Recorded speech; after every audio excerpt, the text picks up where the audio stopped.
अस्सलामुअलैकुम, आप देख रहे हैं जेएन न्यूज और मैं हूं आपकी मेजबान सुंबल जिया।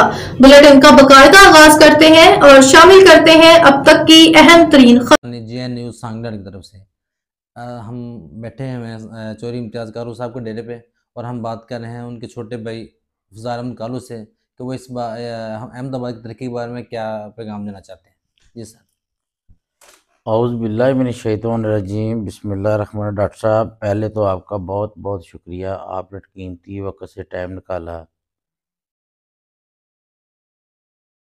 डॉक्टर साहब, मेन ये मसला ये है कि मेरे भाई का एक ख्वाब था, एक मिशन भी था कि अहमदाबाद की जो डेवलपमेंट के काम जितने भी हैं ना, अहमदाबाद में एक तो सफाई का मामला बहुत मसला है, सीवरेज का मसला है, ठीक है, और बाकी तो आपको पता है ये जो भाई इम्तियाज़ के नाम से जो बाईपास रोड बाईवा साहब ने बनवाया है, शुरू करवाया है, इंशाल्लाह ये कारपेट बनेगा, क्योंकि मेरे भाई की ख्वाहिश भी थी कि ये रोड जो है ना कारपेट बने।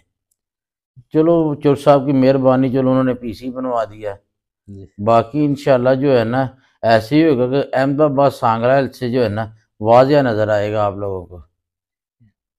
जिस तरह के शहर वाले लोग भी बोलते हैं कि सबसे ज़्यादा वोट जो है अहमदाबाद से कास्ट होते हैं और अल्हम्दुलिल्लाह इस साल भी ज़्यादा वोटिंग हुई है, वो चौरी तारकुम बाया साहब को वोटिंग हुई है और माशाल्लाह उन्होंने वादा भी किए थे कि हम अहमदाबाद में तरक्की के काम करवाएंगे और करवा भी रहे हैं। इसके बारे में आपको मैसेज देना चाहते हैं।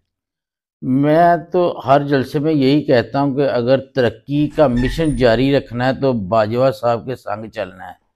बाजवा साहब को तरक्याती काम करवाने का जुनून है, ठीक है, उनका यही मिशन है। अभी भी अगर वो 2-3 दिन इधर आते हैं तो 4-5 दिन लाहौर में जाके यही यार पैसे दे दो, मेरे हल्के का ये काम रहता है। बाजवा साहब ने अपने हल्के में खिदमत की है, सियासत को भी उन्होंने खिदमत बना दी है।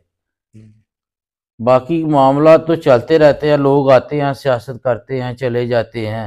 कभी उन्होंने जितने भी वादे किए हैं वो कोशिश करते हैं इनको मैं पूरा करूं। ये तो सियासी आदमी तो यही चलते हैं, आए कहाँ वादा किया ख़त्म,